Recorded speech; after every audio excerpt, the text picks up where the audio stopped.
told you it'd be quick, and we also told you not to go anywhere, so hopefully you didn't, because we have a way of knowing these things. Oh, we do. Dolson joining me on the desk. As you hear his voice in your head is Evan Rain Day Rayner here for set number 3 of the day. Hey. Maybe more of the same here, Evan. You got Nation of Power. Yeah. One of the better teams in this league, and they've been trending upwards. The BOORK has as well. Yeah. But Nation of Power, they've been pretty clean over the past few weeks. Yeah, they've been great. Stigma has really shown up as a top-tier DPS. Yes. And out of kind of nowhere to right here, he's really shown that he can not only be good in this league, but succeed at a very high level with a variety of different champions. I think the Imani was a nice test for him because you never know how adaptable someone is. Are they leaning off of stuff that they've done in the past? You know, everyone's got a Cassie. A lot of people have Pips. It's not like they've learned that champion just because it's been in the meta. It's not out of their comfort zone. But Imani was new for everyone, and Stigma showed that he could perform on it, which is a good sign for Stigma. Absolutely, and flexibility is kind of the big buzzword in the league right now, and we see his Imani clips, but also if there's ever a map where a sniper can come through, you always have to be careful either to pick it away or ban it away, or just be prepared to deal with a Stigma sniper, because I mean, that's his bread and butter. That's his bread and butter, exactly. That's a good way of wording it. Let's look over at the BOORK side, though. They've, again, I mean, they haven't really hit their stride fully. Maybe they have started to hit their stride fully, but it's sort of just towards the end of things. So they won't qualify in this split. Right. But do you think, especially with a guy like Priz playing very well over the past few weeks, if we were to rewind to week number 1, do you think that they would be in the conversation a little bit more? Definitely. I mean, I don't see them still beating any of these top 2 teams, but they would have been much more contentious, because what really hurt BOORK was not their willingness to play, to try, to have effort. Absolutely. It was the synergy, and it was the stuff behind the scenes that really hurt them. Priz now seems to be one of the more talented players in the PML, on the rise for sure. He shows a great Leon, great decision-making, and Leon with that precision buff. I'm excited to see him maybe have a go at that today. Yeah, we saw the precision coming through in the last set, and again, it's very like, what's the word I'm looking for? Momentum-based, very, very pacing-based. You know, if you have to hit your shots in that case. We joke around, we say hit your shots, but when you build that, you literally have to. Yeah, you literally have to hit your shots. You need to, and he's a guy who certainly can. I'm excited to see if that comes through. And also Victor, we've seen him on 2 maps here today. One being the cardio Victor, but one back to Burst Fire as well. Yeah. Do you expect to maybe see a little more Victor here? I expect to see about 0 more Victor. Listen, I started that wrong. I hope to see about 0 more Victor. I expect to see a little more Victor. Maybe 1 more Victor. That's basically how I want to. It's a very democratic way of approaching. Yeah, well, I am a politician at nature. That's true. You do sound like a just kidding. You don't sound like a politician. We need to make this world a better place. And it's by getting... How dare you say something so controversial yet so brave? All of you, free healthcare. Yeah, sure. I'm down. Vote for me? Game. Vote for him. Inara Ash for Nation of Power here. I guess you can sort of flip-flop Inara Ash. Neither one of them necessarily the true first pick on Nation of Power. They're not houses, Dave. You can't just flip them. You flip the house. You treat them with respect. All right. Inara then, the true first pick here for Nation of Power. Strong, independent women over there. How do you feel about them going with Inara Ash for 1-2? I like the Ash. Inara's kind of balanced around, though. In that conversation, maybe she's a first pick, maybe not. What do you think? I think she's definitely not a first pick, but I think what they're doing is trying to open up the final 2. We've seen this a little bit today. Last pick trying to just be a DPS flex. You still don't need to do it that way with the Inara, but what they're hoping to do maybe is just isolate a way that they feel they are comfortable winning this game. And the Inara oftentimes is a comfort pick, but a lot of times it's a comfort strategy. And on Serpent Beach, leaving Inara on the point to kind of apply pressure to an enemy team is one of the things that we see work pretty well. And I like seeing the Vivian over on the BOORK side. Maybe a little scent of Bitey still in the BOORK lineup here. And Vivian's a good champion. We've seen her in the PML. We've, of course, see her in the PCL, PML. I mean, she comes through every once in a while in all of these different leagues, so it's not necessarily a huge mind-blowing pick that comes through, but I do like seeing her. It's just something so funny about standing there, holding down the fire button, and then doing more damage, if you build that way, more damage over time. Drogas, of course, rounding out the Nation of Power side. Who do you give it to, pink or yellow? I like yellow here because I know who's playing for yellow, but I do think that, you know, BOORK have a decent lineup. It's just a little...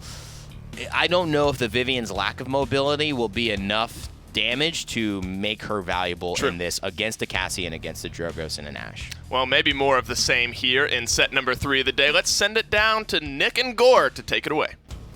Thank you, gentlemen, here. Loading up in the BOORK Nation of Power set. This is going to be an interesting one, I think, because both these teams, for me, are on the upswing. I mean, Nation of Power with the big upset and BOORK moving themselves up from 4th place to 3rd place.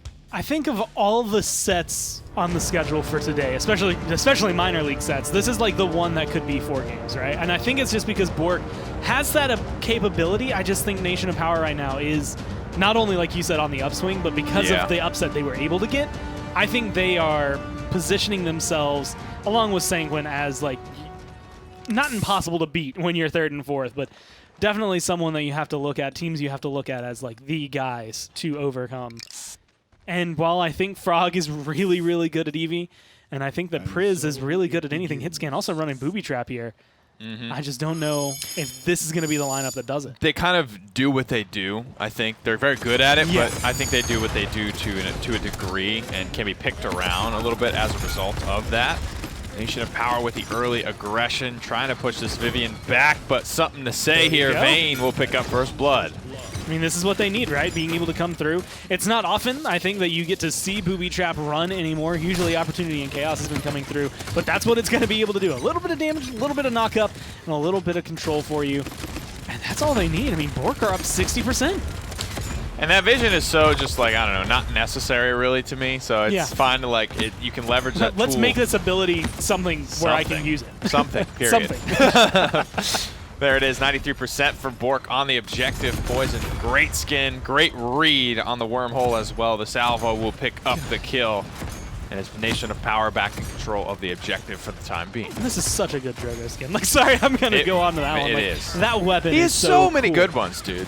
Let's go Obviously, through it's biased. the Terramorph, and then what's the other one? It's like the red and green. Abyssal, well, there's also like the Abyssal Lord. Which is the best skin in the game. Yeah. Period. It's huge. They have DZ1 Draco, whatever, Yeah, the his Robo robot skin. one.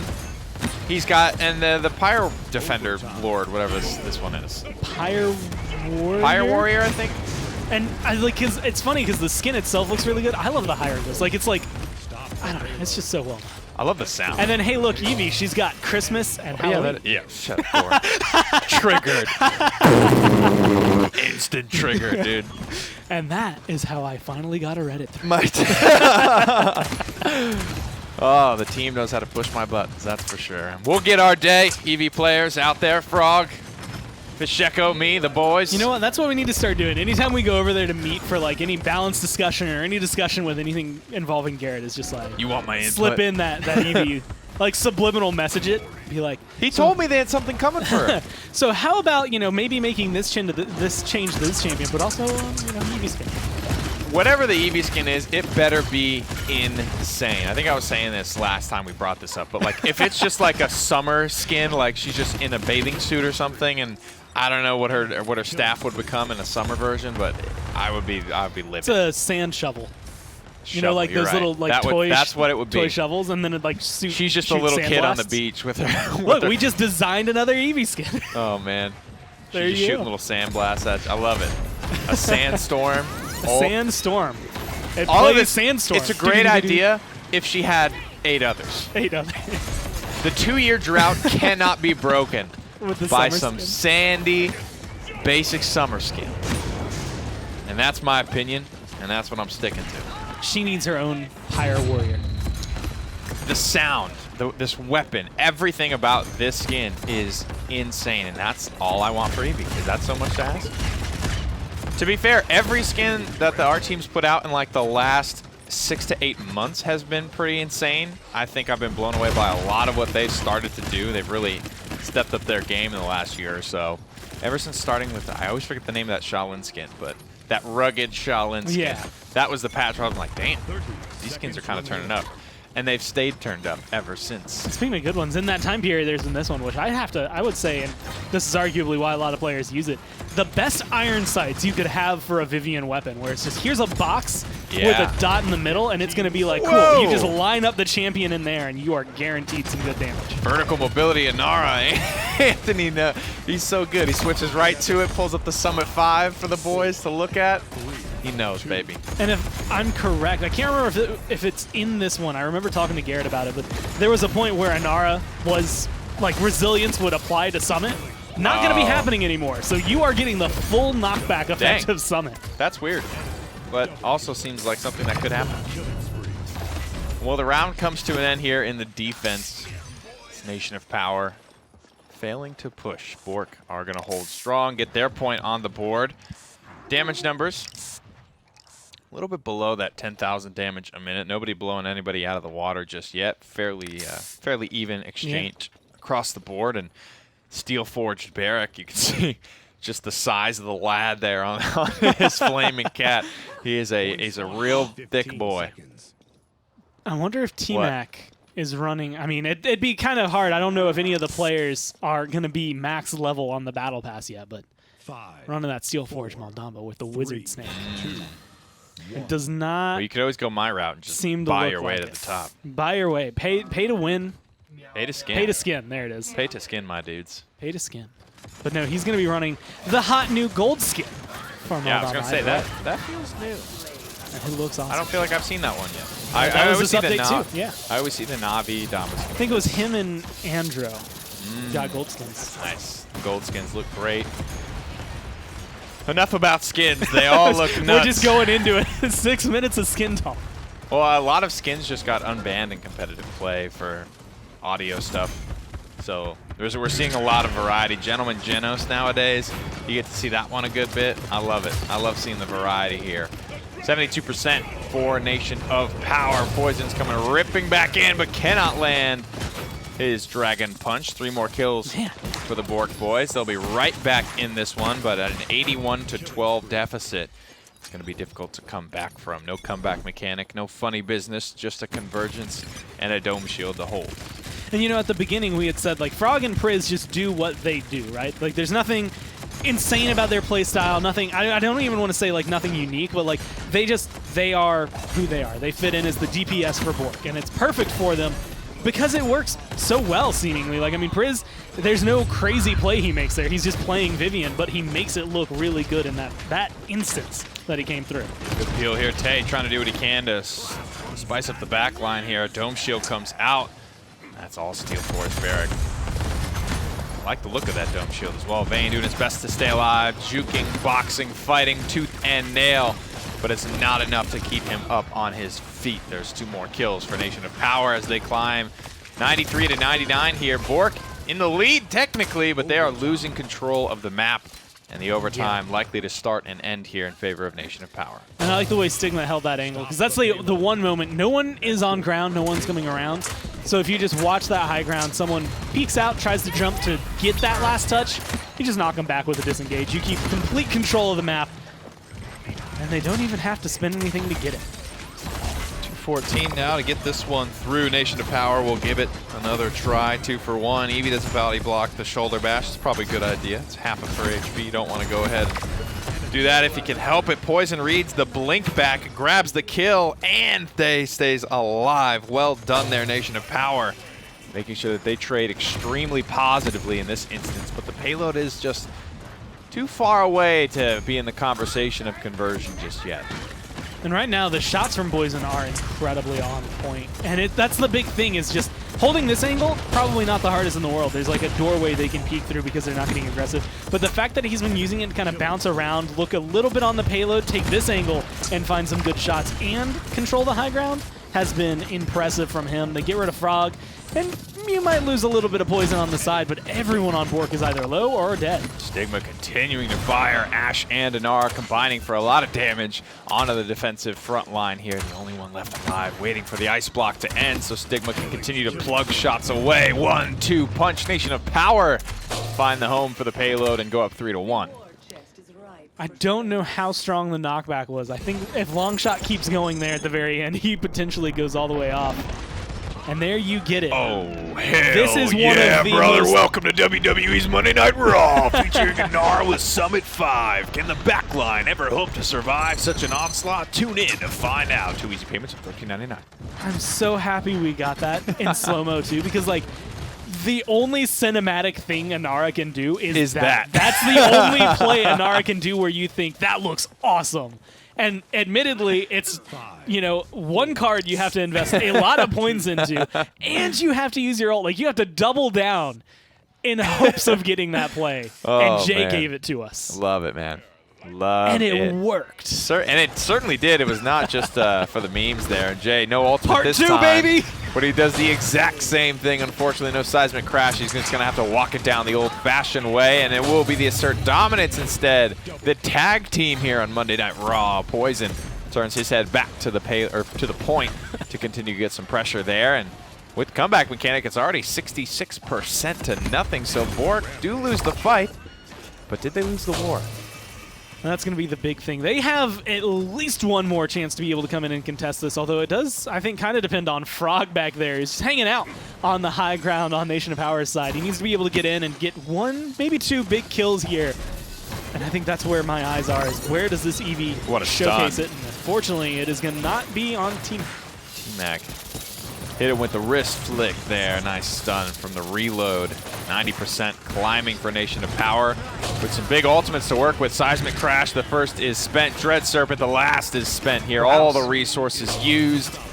The perfect play here from Nation of Power. Salvo comes out, picks up the last 2. Stigma throws his name into the kill feed a couple times. 17-13. I think I saw 16-13 there, and I believe 7 there in the middle for T-Mac. Oh, like the just streaks? that were just burning incredibly high for Nation of Power. Yeah. And I think that's, again, kind of what you expect coming into this when both teams are on the upswing, but there's the gap that there is between them. Right.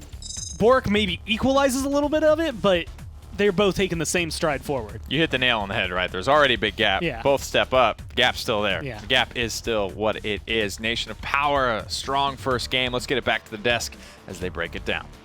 Appreciate it, fellas. A little sign of life there from BOORK, but Nation of Power, they just looked too powerful throughout the entire game there, Evan. I think that's the only way to look at it.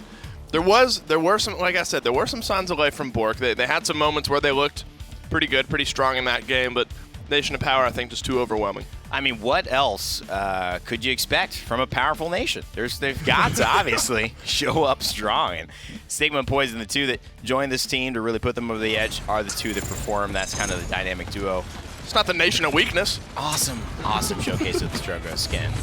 Makes a guy want to just get off the desk and load up some Paladinos. Play some.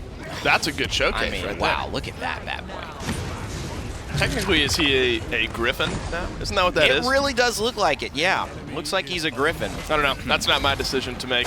Poison looked really good in that one, though. I think he was 16-5, some double digit and some small digit there in the middle, and that's really what's important here. Nation of Power playing their composition perfectly, finding themselves win #1 on Serpent Beach. We're going to head to Warder's Gate for map number 2 here, Evan. That's very good. Very good. Does anything maybe interesting jump out about Warder's Gate? Maybe Everything. interesting champions? Everything is Literally the whole interesting. thing. Yeah, because this map is still being discovered by not only the casters, the players, but the champions themselves. The champions are trying to figure out, do I do well on this map or not? I don't know. I keep getting picked and dying. I think that's the big thing. We see a lot of different choices here. Sometimes the Inara does well. Sometimes the Cassie is unbelievable. Sometimes the Leon is the one that's out of control, and sometimes it's neither. Sometimes it's very true. It's really up, to debate as to how this map is supposed to be played. And because it still has to me, this is even more unusual than Shattered Desert, because the distance on the push of this map, surprisingly, is pretty short. Yeah. And so when you get it right, a lot of these fights go out of control. It's 4-0s. We saw that last week, 4-0s on this map. Teams just knew it and teams didn't. So I'm curious to see how BOORK, a team that traditionally does a lot of research and does a good job preparing, handles Nation of Power with their their lineup strength on this map specifically. Of course, Kanga in our PPL, one of the stronger teams here on this map. So there's lots of, as you said, homework, lots of studying that can be done on this map to try to figure out the right ways, the wrong ways to play it. Of course, the payload push, while it's short, it has that one payload really has to make a sharp turn there at one point, and that's where we see a lot of the payloads stall out, and then it's sort of a downhill push into the enemy base. Of course, Evie coming through here, Cassie as well as Saris. We've seen Saris now a couple times. What are your thoughts on her coming through today? Not a big fan. I don't really like Saris too much in this meta. I think it's definitely a second. It's definitely a third choice. It's right around the value of Yang, except Yang is a little easier to maneuver. And yeah, the ooh is correct. The Cassie Maeve, this is something that I think makes a lot of sense. Maeve seems like the type of champion that really would succeed on a map like this. But there's no Luminary, there's no damage amp, so it's just going to be her own damage amp on Cat Burglar if she feels necessary. But Street Justice works really well against the Inara, so they're going to try to lock it down with the Amani, and the Saris is just going to be running away, man. That backline dive from Maeve is pretty impressive. It is, and it's scary. I mean, I sort of draw a parallel to Skye that we saw earlier today. Of course, technically similar play styles, but a little bit different with a lot of the stealth coming through from the Skye. But a flank that can get in behind your team while everyone else is facing another direction, you're going to have a sad time going up against that. So that's exactly what Nation of Power will look to do here. Turn the heads of BOORK, allow Maeve to sneak in from behind, do some damage, find some kills, and hopefully add win number 2 to their column. We're headed down to Warder's Gate, which also means we're headed down to Nick and Gore. Thank you, gentlemen. One of the more fun maps to watch, I think, just because it's new. It's got some fun elements with the little jump jets. Beam me up, Scotty's never quite caught on the way I planned, Gore, and sometimes that's just the way it goes. You know, for this one, not only this map, because it has been, I want to say, an equalizer in some of the sets we've seen in the Premier League, but also when you just look at the draft, I think this is actually going to fit a little better. I'm a little on the fence for Aspect playing the Saris, but that's more because of the Saris more than the player.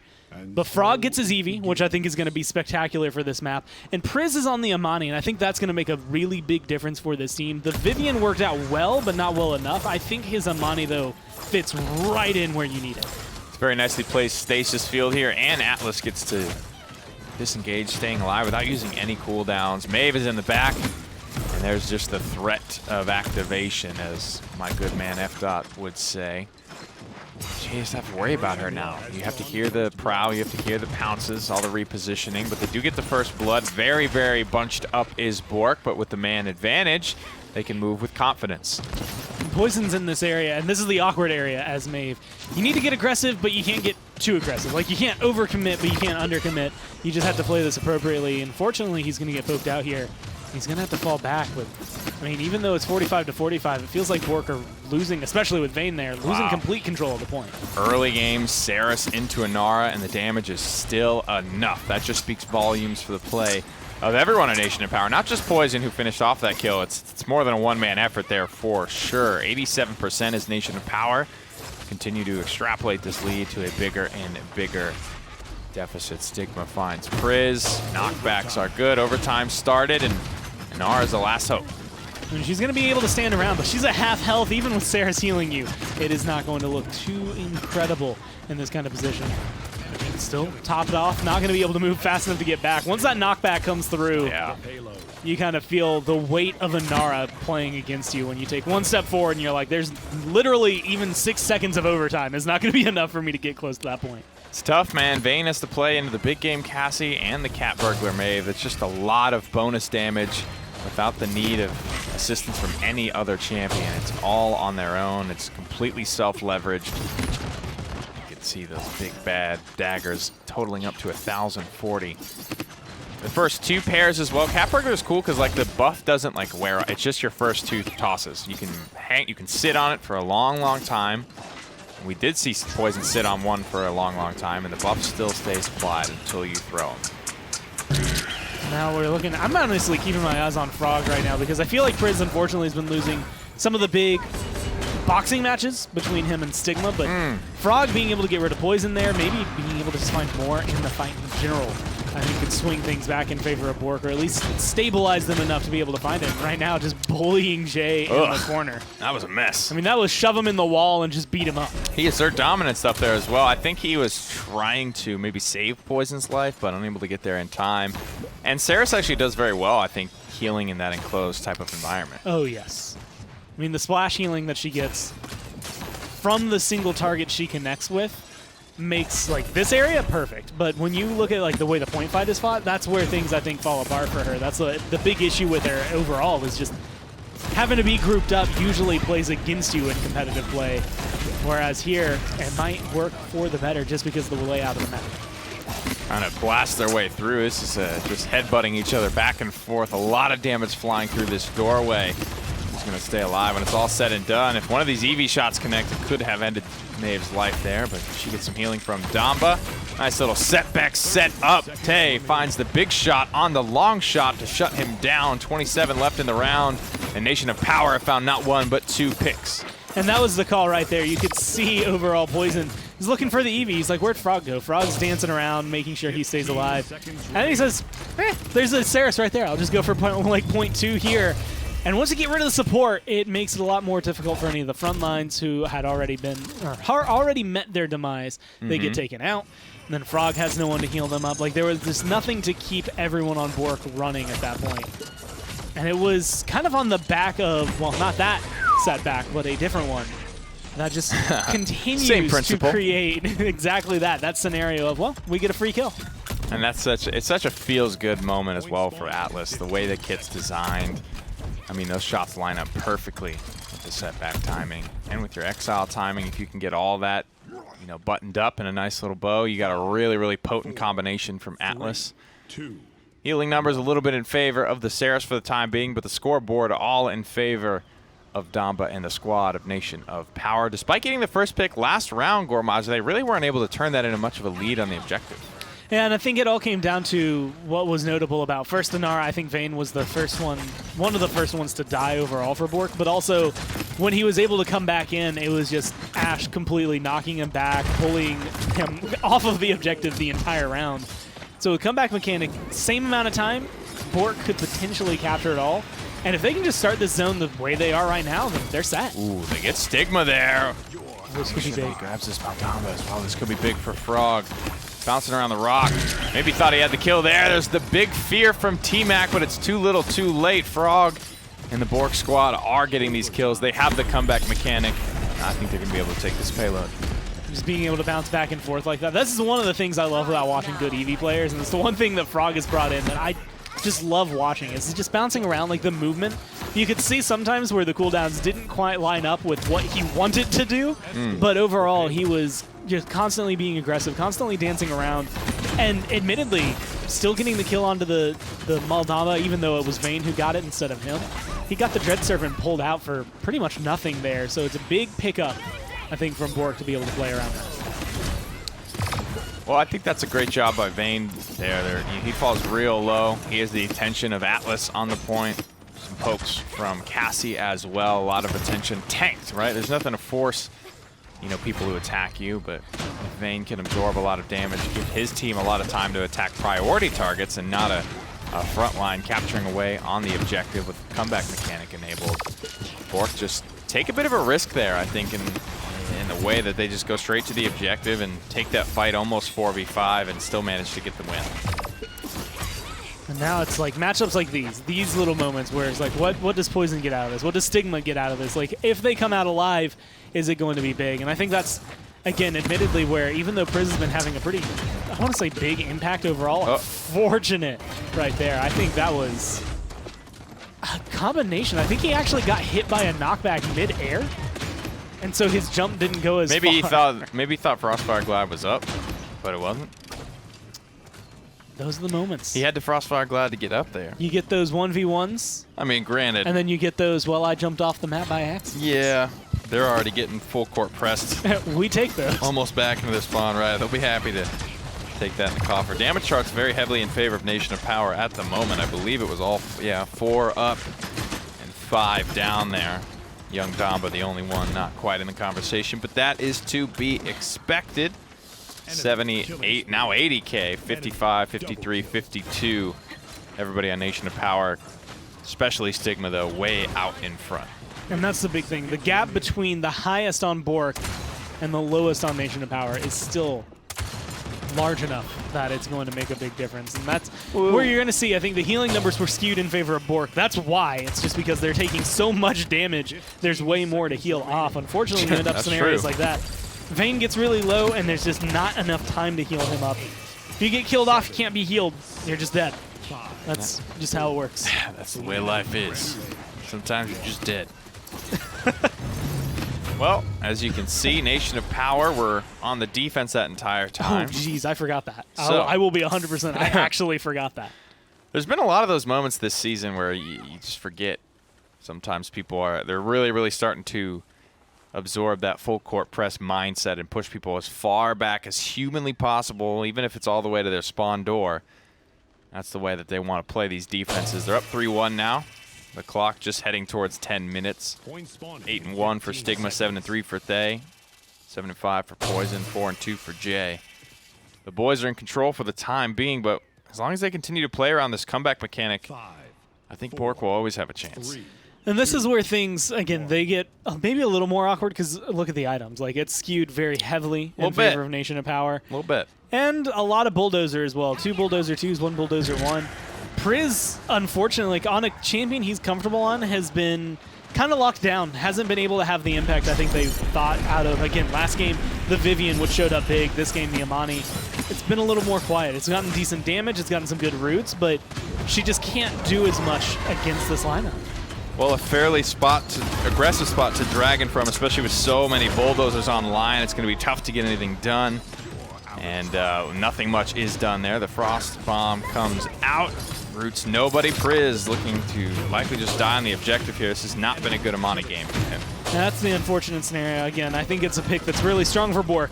That just isn't quite hitting on all strides. There's going to go T-Mac, and they're going to get rid of the healer for Nation of Power. But I'm not sure that's going to be enough. This 90%, this point control, it's all in favor of Nation of Power. The kills keep going their way. Frog answers back onto 1, but the overtime meter started. Nice route there from Priz. He's returned to the fray, but the kills need to come through, and they need to come through now. Overtime is in favor of Nation of Power.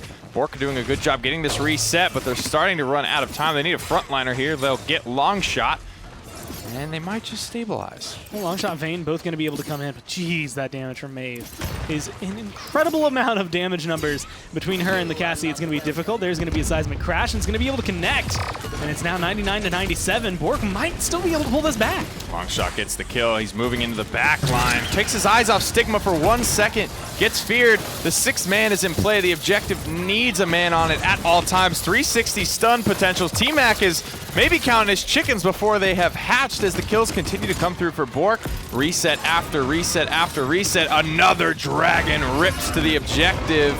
It goes down. Gormizer, what a fight. I mean, they're going to be coming in. Frog looking for some final shots to finalize this point, to do whatever he can. This mid-fight has been going on forever for them. The overtime timer resetting again and again. T-Mac going to go down, but it doesn't matter because BOORK were the ones standing on the objective at the end of the day. Now, I'm not saying the 360 stun attempts lost them that point objective. T-Mac was still throwing his gourds, still healing on cooldown. But chickens before they hatch, maybe a little bit there. Maybe a little bit.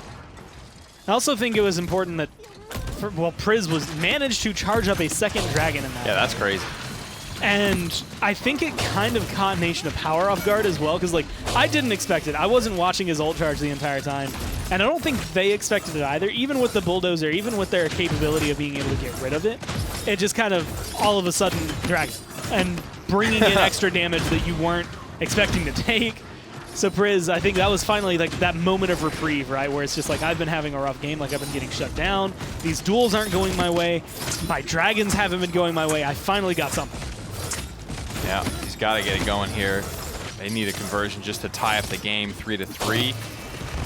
Nation of Power fall apart down the stretch. They had such a good thing going for them. Almost grabbed that one so many times, and I think that's just a really, really nice fight from BOORK. Because winning that fight with the overtime constantly with the threat of expiration and pushing the payload in the way of your opponents, that's something you have to keep on mind, on hand the entire time while managing the rest of the situation. I think that's a very impressive effort, mostly by the front line for BOORK. And BOORK get it rolling and never stop as they roll it through to conversion here to tie up the game 3-3. And that was a fight that was kind of on 2 fronts, right? The front lines are fighting around the payload. They're having to deal with a lot. And then Frog was just right outside the base saying, if Cassie, Maeve, or Maldamba poke their head out, I'm going to hit them with at least 1 shot. And that's enough on all 3 of those champions to force them to immediately turn around and run back into the base. It's enough to keep them more or less under control. And I think that's kind of what was played well. Longshot and Vayne kept control of the payload, which meant really just Tay and Jay under locks, where Frog corralled everybody else away into the base. There's a lot of moments there of tension, and I got to be honest, I'm surprised that Dragon was even able to be charged back up. There was no morale boost, no funny business online. He died. Used the Dragon, died immediately after, but Priz, I guess it's in the chaos of that overtime situation. You are able to, for so long. Yeah, you're able to cleave a lot of effective damage and get some decent ultimate charge back. Almost every ultimate is available for this fight. And now he's actually in that sweet spot, I'd say, of 70%. He should be able to charge up pretty quickly, as long as he doesn't die here. And that means the Dragon's going to be a little more rare. Normally, if they have it up going into the round, that's okay, cool. We're like, maybe get a pick, maybe get aggressive. And then on the side, I'll throw out the Dragon. Now you don't know when it's going to come if you're a Nation of Power. Overpowered on the Stigma, making sure to shut down the most lethal person in this game at the moment. It's a 33% and climbing lead. Here comes the fear. Will it find? Did it find anything? I don't think anybody hit by that. That's a good little ultimate to avoid there, certainly. Oh, Dragon is ready, Gormizer. Will he pop it? Well, as of right now, I think it's going to be looking at the damage. Jay is inside the assert dominance, not going to be taking any of the damage, but it's 42-15. And with Priz going down right there, Stigma's back. That's going to open up a lot of doors for Nation of Power. Stigma back in action here. The Cassie player, the most lethal man on the field for the time being, has to roll away the pressure from Inara a bit too much here, but look at this. The buff from Big Game is active, 1,200 per swing. Cassie and the squad still have a lot of work to do, 27%. Still trying to just even up the score at 45 apiece. I mean, shots coming on from the side. Again, when you're looking at who has, I think, the overall control of the objective, just in terms of compositions, Nation of Power is a little bit above, depending on where this Mave goes and where this Eevee goes. Those are the two that I think can determine it. There's going to be the Dragon, but there goes the Dragon. Just getting obliterated here. 84% for Nation of Power, 57 and climbing for BOORK, trying to even things up. Aspect with the lifeline, trying to keep this Inara alive with everything that's in him. Comes out with a little bit of the spray action. That would be big. Stigma got the kill. He took a risk. It didn't pay off. Frog finds two. BOORK in a good spot on this third objective, and they bring the game back in what feels like under 2 minutes. They go from being down 1-3, stomped in that first round, to winning it all. And I think when it comes down to it, it was very much like when Priz hit that point where it was just like, cool, now I can have an impact. And that shifted everything. Like, Frog was already doing an incredible amount of work. Once you have both of them working in tandem, it just brought the level of the team up. Down but not out. Well done to BOORK to bring this one back to a 1-1 scoreline. Appreciate it, fellas. And BOORK find a little bit of bite there in game number 2. Some notable teams to blow a 3-1 lead. The Golden State Warriors, and then, of course, Nation of Power here. There you go. On Warder's Gate. An elite company. And I mean, that if you want to be in the company of some other names, Golden State is about as up there as you can get. BOORK finding the win here. Frog, 103,000 damage. Priz as well, 93,000 damage. And the final Dragon of this one wasn't as impactful, but Priz had some pretty good Dragons up to this point. Not the greatest score line, but slash line, I should say, but made his presence felt definitely on this Amani. What is really good, though, is that it's just a distraction, and it opens up space for every single person on the side of BOORK, and it ends up being a kind of a slippery slope that even if you look at it for a second, 2 seconds, it takes one shot, 2 shots. That's shots from the entirety of the rest of the team, and it buys time and space for BOORK, and they capitalized on it really, really well. Once he got into this mid-range, it was extremely hard. Stigma has a beautiful flank on him in the beginning of this third round, but after things shift, you know, he has that momentum to rotate, and that's what really turns things in their favor. Yeah, the Dragon definitely buys through time and space, and then through that time and space, they're able to find the win. There's a lot of space created. There's a lot of space through that time and space created.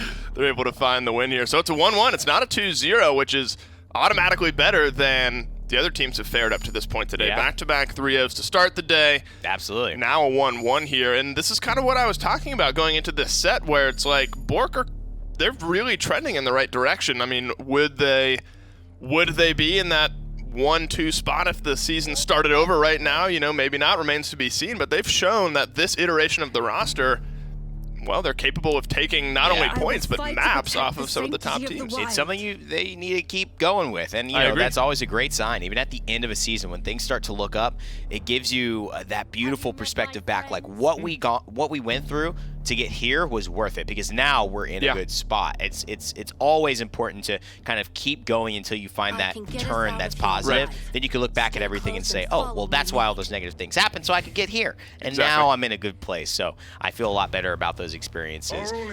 In our end, Vivian here for BOORK, that's an odd first two. Yeah. And you're giving up a Genos.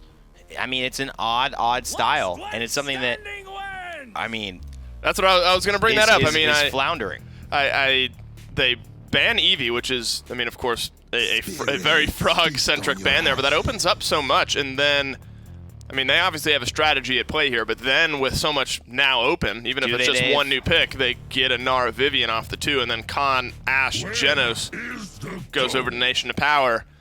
I think Nation of Power will be thrilled, honestly, with the first 3 that they got. Yeah. Only losing a Nara Vivian in the meantime. Might not have been playing Vivian anyway. I think the yellow side of this one has a little bit of an edge in my eyes. The only difference is that they've really drafted around a composition that is going to control space and going to sustain and control the objective. And they've got the best point tanks to do it. They've got the best healer to do it. And they've got good DPS that, if you stand still, will absolutely kill you. Well, coming into this one, BOORK, well, they're the team with the momentum right now. Game number 3 is sure to be a good one. Let's send it down to Nick and Gore. Have some fun. Thank you, gentlemen. We certainly will here on Stone Keep, as BOORK, I think, surprise everyone with a little equalization game there on Warder's Gate. Nation of Power, after their 5-game set win last week over Sanguine, certainly looking like the team to beat, and BOORK step up to the plate and beat them.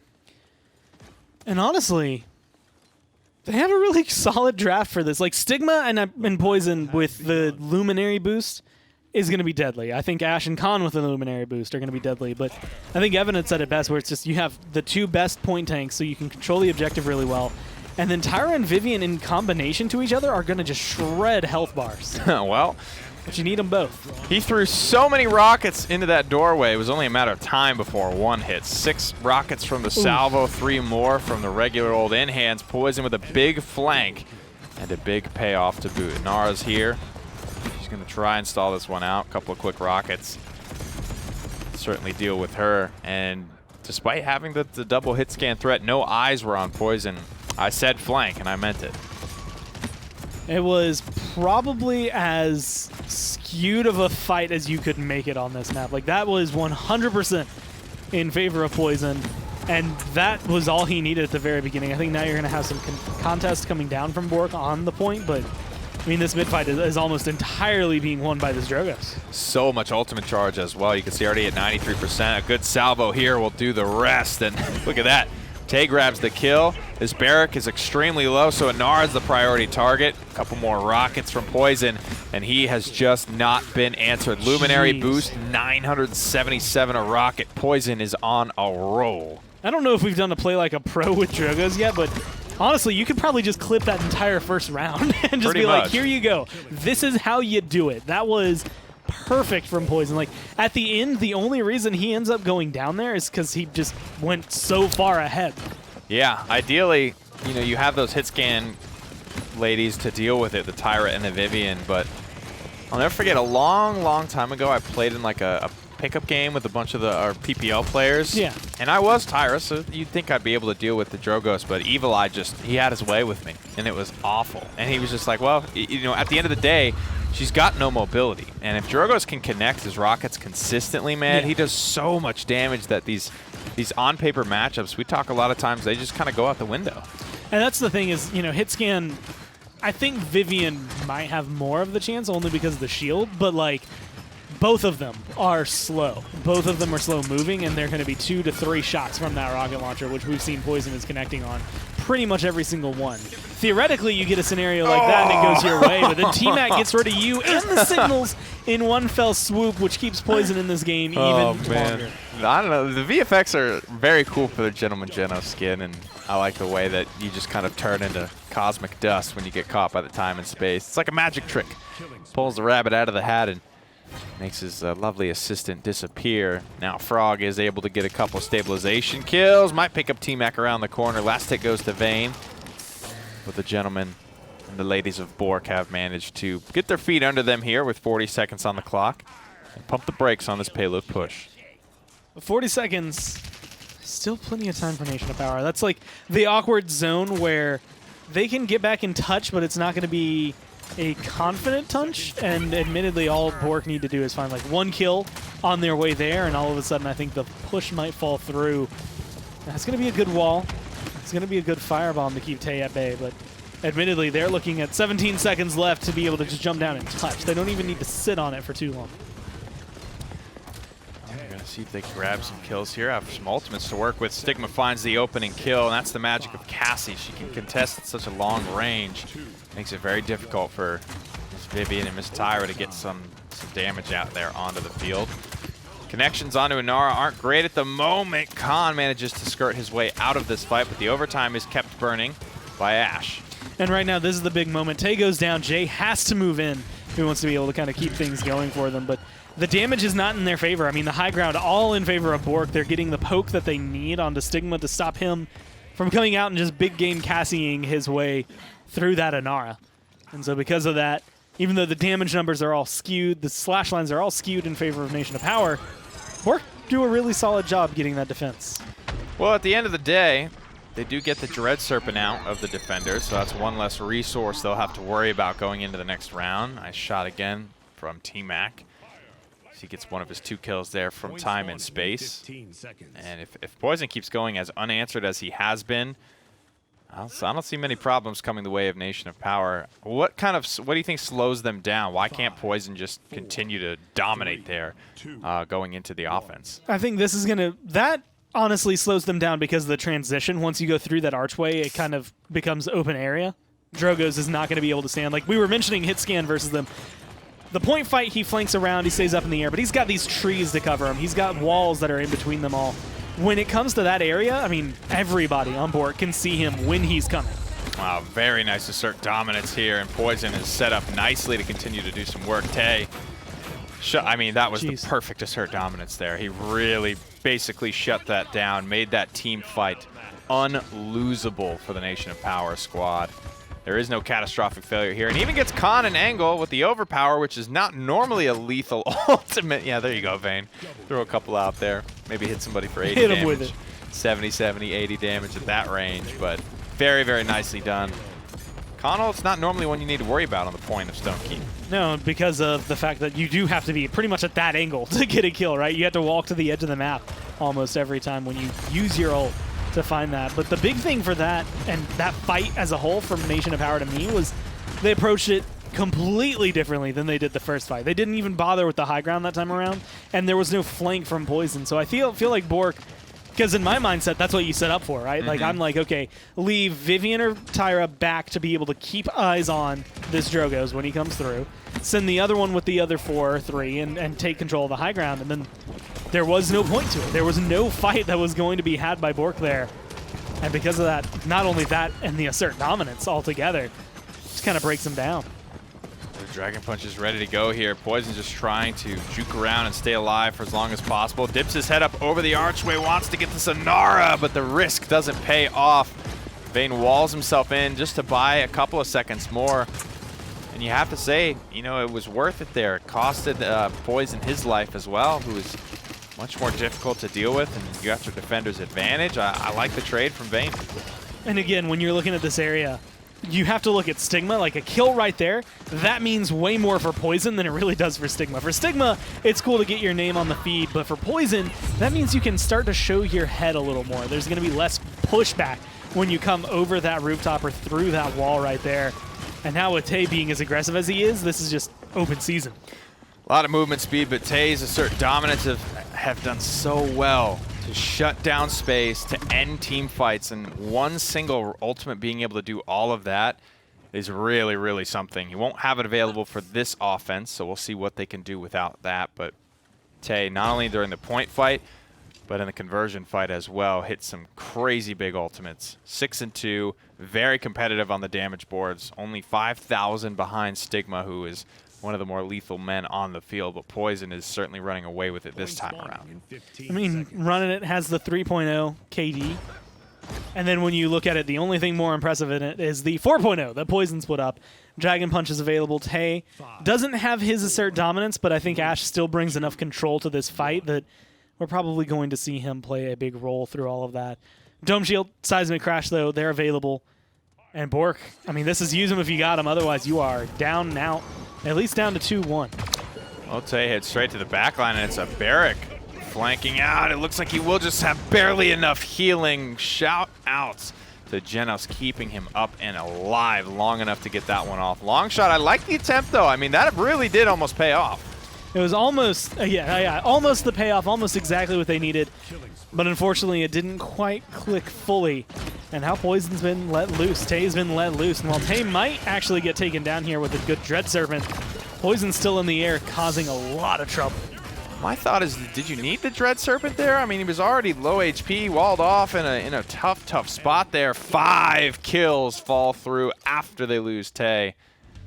My goodness, Nation of Power shut it all down on Stone Keep and look extremely dominant the whole way through. And they start the game with Poison coming around and having a big flank. They end the game with Stigma going around and having a big flank. It's just that kind of strategy of just like, okay, cool, they're looking this way. Go kill them. Go get them while you can. Well, some counter punches from BOORK on Warder's Gate are not able to be found here on Stone Keep. Nation of Power grab game 3 and move up 2-1 in the set. Let's head it back to the desk and hear their thoughts. Nation of Power returning to a position of power after game number 3. 2-1 now up in this series, and that was, of course, very different because they got the win, but they looked very comfortable, I would say, in game number 3 here, putting together the pieces. 88,000 damage for the Drogos, and that's something I kind of wanted to point out, is we've seen now Drogos a few times here today, whereas we hadn't seen them so much in the past, in the last few weeks. What are your thoughts on Drogos coming back through a couple more times? I love it, man. And I love it against these champions because it's not a Cassie you could peek and poke. Every single bit of damage to get onto Drogos for Vivian or Tyra, they have to be looking at him. And if Drogos is looking at them, I mean, 850, 850, 850, you know, that's going to hurt. And I think that he could find angles that, with their lack of mobility, he just took advantage of so much. Plus, he had Genos for free. I mean, they didn't give up anything. Yeah. And they got Genos with Drogos. I mean, it's one of the hardest hitting shots you can have in the game outside of things like Sha Lin, who hits for about 1K. I mean, I thought BOORK just drafted really poorly. It was an interesting draft, right? Yeah, you know, I mean, call a spade a spade. I thought it was really poor to select Vivian that early. Is nowhere near a priority as far as can you get her. Nowhere near a priority as far as dominant on this map, despite, you know, many counters still available in the draft. You know, after Priz had such a good game, I would have rather seen a Leon there. Right. I think Leon would have been able to deal with the Drogos so much better. And if anything, grab a Genos, grab the Vivian and the Tyra with that extra damage amp. We've seen that work. But yeah, because I mean, alas, of course, they banned out the Eevee, which, again, as I sort of mentioned, even if it's just a couple more champions, opens up 1 or 2 more things to come through, and then they elect to go Inara Vivian first and second out of the gate, which opens up NOP then to go, I believe it was Khan. I mean, that's the most ridiculous. Ash, Genos off the board. Yeah. I mean, they had they rounded it out with the Tyra, so I mean, it seemed like that was the route they were choosing to go. Like, that seemed sort of premeditated, but it was, in my eyes, interesting to say the least. It seems like a different meta, right? Where we've seen, if anything, 2 aggro tanks. A lot's open right now. Tanks be what succeeds, as we've seen Genos succeed, which means pressure succeeds. And another way to get pressure is really aggressive play, which 2 aggressive tanks allow you to do. That's why the Khan, the Atlas, that works. The Genos obviously works. And Nara has fallen down considerably. I mean, we've seen this happen, not prioritized. So the first pick that from the Vivian was odd. BOORK had a great game, comeback win. It was weird to throw the momentum like that, in my opinion. Now you got to fight back off of like a weird draft. They're in the first pick, though. They seem to handle this one a little bit better. The Khan gets picked up, and then a Makoa Atlas. My God. I mean, they took me a second to see that. Nation of Power, they're drafting very well right now. I mean, they ban out Eevee. Frog, just taking that away, and then the Imani as well, and again, that opens up so much. But in a weird way, realizing their second pick here, but that opens up 2 more priorities. So if you get Khan, you're going to get Makoa Atlas, or you know, essentially mix those 3 around. Any 3 of those could have been first pick. But now they get Makoa Atlas, Inara, Vivian for free. Genos is oh, sorry. out. Yeah. But triple frontline. Triple DPS. Sorry, triple frontline. Maybe countered by triple DPS here from BOORK. Only thing I can think. Doesn't triple frontline like take that matchup 9 times out of 10? 9 times out of 10 it takes that matchup, yeah. There it is. But it's Triple going to be a DPS. matchup. So we'll see if this is the 1 out of 10 that works. Nation of Power, I think, actually don't need the Inara here. I think they're fine to play aggro with Makoa Atlas and control corridors. Yeah. I think the Inara will, of course, force BOORK onto the point, and because BOORK has not opted for the Barrack to play standard, they've opted to go triple DPS to counter these things, they will have pressure on the objective. Right. Whereas they could have kept the Barrack there, now they really have to try to win this fight and make sure that Inara dies quickly. Well, triple frontline tends to win these matchups, but BOORK is going to look to flip that script around, and they need to if they want to stay in this one. Send it down to your casters to get it underway. Well. A little spice here down the stretch for Nation of Power and for BOORK. It's a triple frontline. 2 of those 3 frontliners being Makoa and Atlas. Yeah, they'll mess you up. That's pretty scary stuff to bet into. I mean, with the amount of space you'd think they'd be able to control, I feel like I actually feel pretty good about Vivian. Yeah, I like where it is, and I think Stigma's going to be able to make it look good. I like the flex from BOORK, though. I feel like this has been the matchup that we've kind of seen. Like, when triple frontline comes out, the other team goes triple DPS to try and counter it. And right now they're doing the merry-go-round, the do-si-do, as they bounce around. And Frog, with a beautiful little bounce, gets himself up onto the high ground on the opposite side, on Nation of Power's side. But it's not really going to result in anything. As of now, First Blood actually going the way of NOP. Long shot gets caught out there. Not a lot of mobility from that Tyra. She stayed up on her high ground and she died for it. 57% grabbed on the objective, though. It's not exactly a loss. Hook is at the ready, and it will connect. That's an easy kill for Atlas and Makoa as they continue to move around. I mean, Atlas and Makoa running around the map together, that is something I've never said before. That might be a brand new sentence here on the Paladins cast, and that is a very deadly duo that I would not want coming at me. I mean, you're in, I'm just going to call it CC hell, right? Like, you are. You okay, really cool. are. You're going to get away? Here's a setback. Oh, you're going to try to get away again? Here's a hook. Oh, maybe we're going to exile you, or maybe I'll just pop 3 the ancient times rage. in a row. Like, what are you going to do? You are in probably one of the most difficult, like, resilience is going to be one of your best friends, but even then, I don't know if it's going to help you enough, because the hook is, I want to say, the more deadly of all of them, just because of the displacement it has. Like, yes, setback can do something similar, but it depends on where you've been. Hook is just going to pull you right into the danger.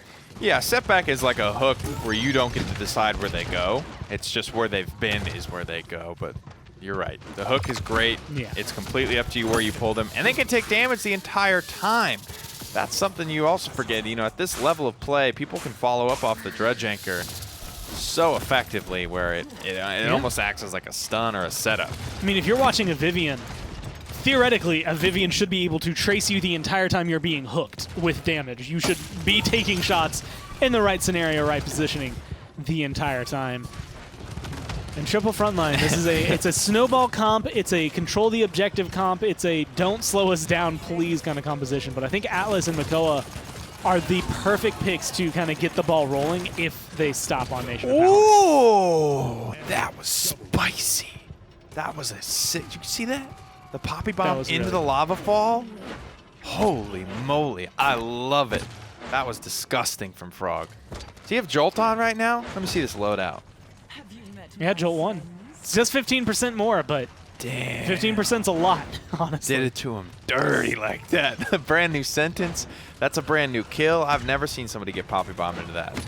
That's a rarity. I mean, even like Dave was talking about it, what, like a week ago, 2 weeks ago, where he's just like, he didn't even know that was over there because no one fights over there. That never gets a kill. It is. And then today we've seen that kill and then one attempted kill earlier on the last Splitstone Quarry where it was trying to throw someone in there with the Connell. Especially when you think about it this way. It's like, that's one of 2 ways to go on Splitstone. You either go to the point, well, I guess you could kind of count like Fidget like a 3rd way maybe, but like this is like got to be one of the lowest foot traffic areas in any map that is one of the main veins of the point fight. Like if you're not going towards the objective, you're going to the lava room, but everybody just fights in these lines of sight.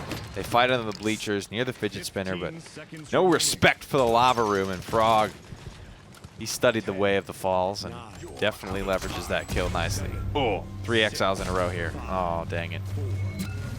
Still looks really good doing it. Rewinds himself. A nice hook is actually going to be able to keep him alive there. I think Priz had the better matchup, but again, that is what you find yourself in. What is CC hell? Where it's just you can't control them, they control you. Unless you just kill them better. And here, I believe we're going to get the fun replay.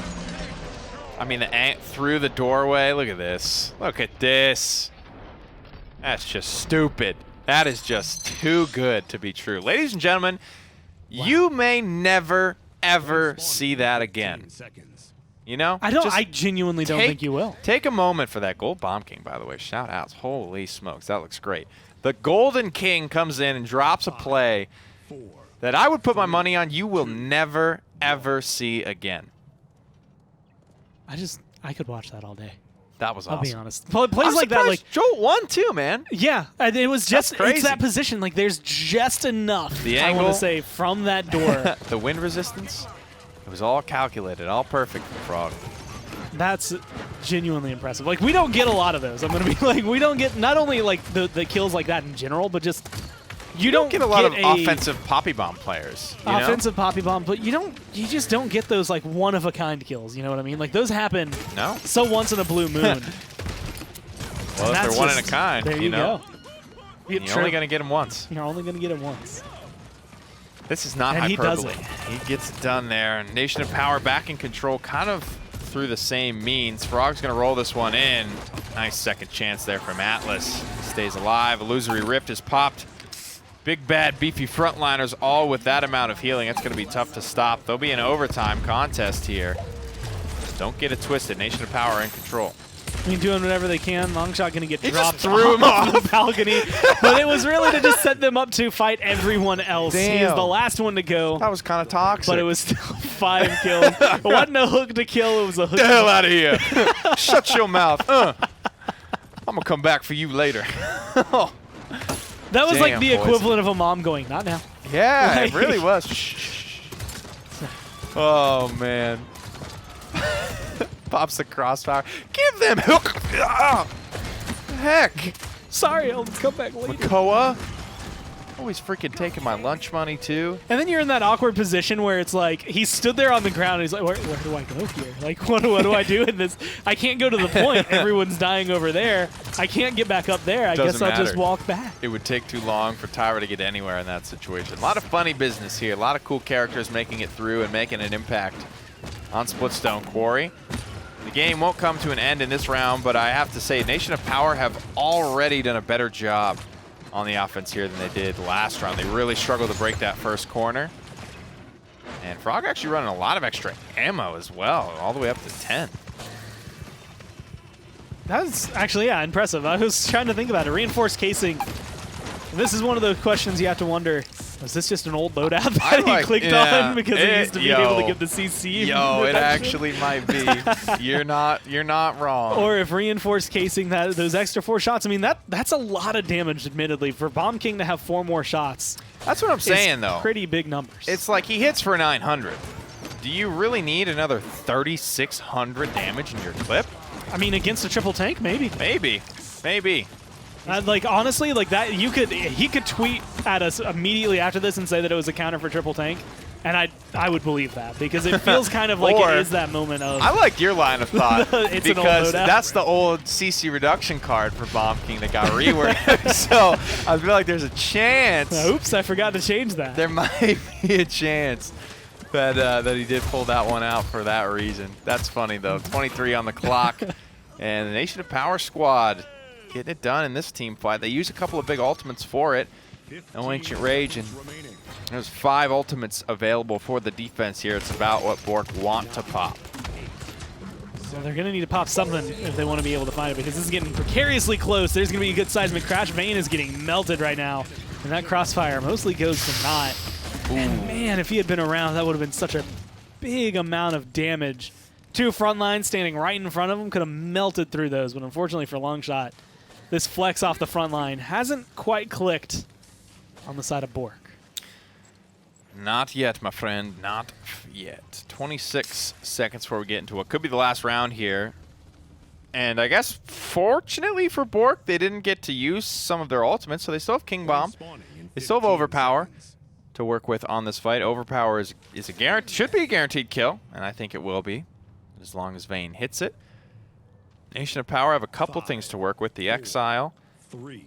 Nothing else really that close to come up. Illusory Rift is a fast charger, though, so you might see that towards the tail end of the team fight. But it all comes down to this.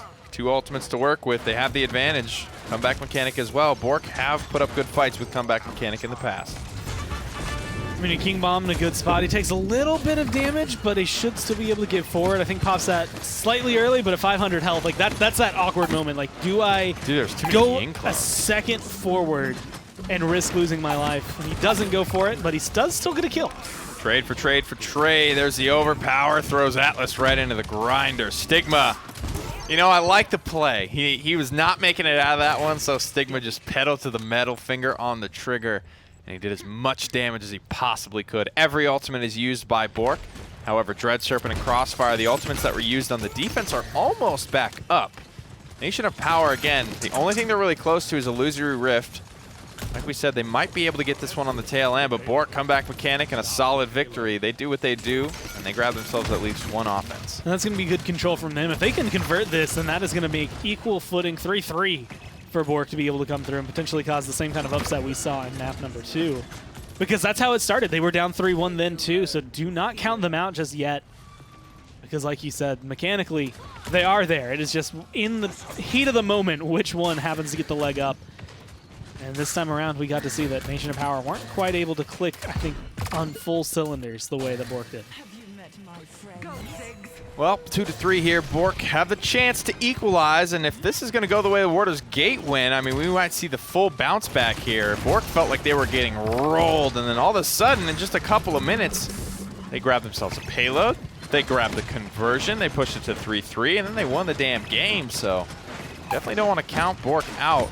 Before they're all the way out. Again, you just have to commend this team, though. The amount of changes, rosters, roles, people they've swapped along the way to come out and be in a pretty good spot, I have to say. I definitely give them a lot of credit, and I think they should be pretty proud of the progress they've made this phase.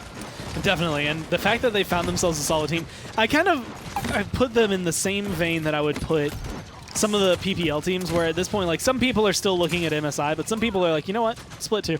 Like, that's like where we've done exactly what we need to from week 1 to now. We've improved, we've gotten the work down, like we've gotten the foundation, and that's really where our eyes need to be. And I think BOORK is in that area where it's just like, you know what, right now, yeah, you're not going to MSI. You're not going to be this crazy LAN team that potentially comes through and like upsets everybody, but you're looking incredibly good, and you are very much in a position to take on not only some of the top teams in the minor league, but also some of the top teams in the future. Like, again, looking at Split 2, trying to get just a mental reset, come back in a little stronger. Well, 30 seconds left on this particular offense. The game will not end in this round. BOORK, even if they push it through, it'll only be 3-3. So Nation of Power, they don't have that pressure on them. And so because of that, you might see them hold some of their ultimates here. Well, the shots are being held. Sigma looking to try and get 20%, as much as he can, before the next round. There's going to be a little bit of contest over this payload, but it does not look very good when you lose 2 your DPS immediately. Certainly not. And then Stigma's got... well, they have 3 DPS, so they'll be fine. No, unfortunately not. Not this time around. Nation of Power hold the defense. Half comeback mechanic is enabled. BOORK spend no... Ooh, that's enough. Tay gets the BM kill during the slow-mo. I don't know if I've ever heard that many headshots in a row. That was a lot coming through. And jackpot. The thing is the great thing about Alice's weapon, it's always 900 damage. And it's just, yeah, I'll be honest, how scattered out it comes from. That was the thing. That surprised me a little bit. I was like, I thought you had to charge it to get the full damage the first time I played it. But then I was like, well, it's still doing a ton of damage. And then, you know, I realized slowly but surely. And another thing is that it's pretty damn accurate. Even on like the lowest setting, like as long as you're like kind of in that tank fighting range, you're probably going to hit everything. As long as you're in that low range, you don't even really need to charge it much. Makes it a pretty damn potent weapon. even like, yeah, Nara's worst case scenario for when those pellets fly pretty straight, it's still going to be consistent damage, I think, overall for an Atlas. The same thing can be said about a Khan. Hit scan pressure from him, but right now it's 2 for 2, or almost 2 for 2. It's 2 for 1, then Poison gets just thrown into the drill, burned to death, and BOORK with a half comeback mechanic are in pretty decent control. Have to try and get back and fight this one. They have Ancient Rage. They have the one ultimate they need. Turn this one around. They need an overtime touch, though, more than anything. And Nara's going to jump down here, give it all she's got. Body blocks. Are they good enough? Makoa's here. They get a kill. Gore, I think they're going to be able to flip this. I mean, they're going to be able to come in. One more would probably at least cement them to stand on the point. They're going for Priz. It's a very good target to get, but the front line causing a little more trouble. They don't even need They get everybody else, though. The entire time Priz is in that fight, everyone else on BOORK goes down. And he holds Ancient Rage, too. Poison with the trigger discipline there. 54%, biggest resource still available to them. Exile's coming up. Frog gets picked again. Unfortunate. First to fall in the last fight. Stigma juking back and forth as well. Get some decent damage out before falling. 96-99, and that'll be the game. No contest here from BOORK on the flip to the flop. They managed to flip, but they couldn't handle the flop. And I will say, throughout the whole set, BOORK actually look really, really good. Like, there were a couple games in map 1, they had a couple of good fights, but it wasn't completely solid. Obviously, winning map 2, they looked good there once they were able to get their rebound. And then 3 and 4, they still had it. It's impressive, admittedly, being able to go against Nation of Power and have that kind of performance. It's just not the entire game, right? It didn't happen the whole time, and because of that, you're losing those small fights here and there that are making the big differences. Well, that does it for the minor league, but we do have that special featured console game coming up for you guys, and this is one that we are just kind of, I think, doing to, you know, give a little bit of that console flavor. There was no console league. We had to kind of take that little break for Memorial. So Bust Down Radiant, what are your kind of initial little thoughts on this set? Bust Down are probably the stronger team coming out of it, but Radiant has, I want to say much like BOORK, been on the rise. All right, guys, that does it for us down here in the booth. One more setup for the day. Let's get it back to the desk, hear what they have to say. Appreciate it, fellas. And BOORK, yet again, looks really good. Just moments away from victory in this one. 99-99 goes the way of Nation of Power in this one. Stigma, 18-9, 9-5 on Tay, 9-6 on Poison, and triple frontline takes the day yet again. Yeah. And it was sort of another kind of head-scratching draft. I mean, in this case, sure, I would say the team that's picking second, kind of in a weird way. I'm gonna draw you along on a string here. Okay, Dave. So give me a. I'm nibbling. So you're picking second. I'm picking second. You know that you're gonna get 2 picks. I'm getting 2. So you ban out Eevee and Amani, which opens up a lot of the frontliners. Then on the opposite side, they ban out Genos. So now you're picking second. You're saying, all right, they're gonna get one of those 3 frontliners. Exactly.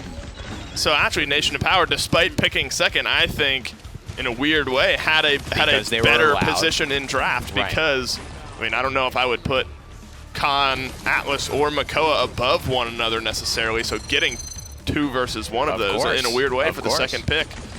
Really big here for Nation of Power.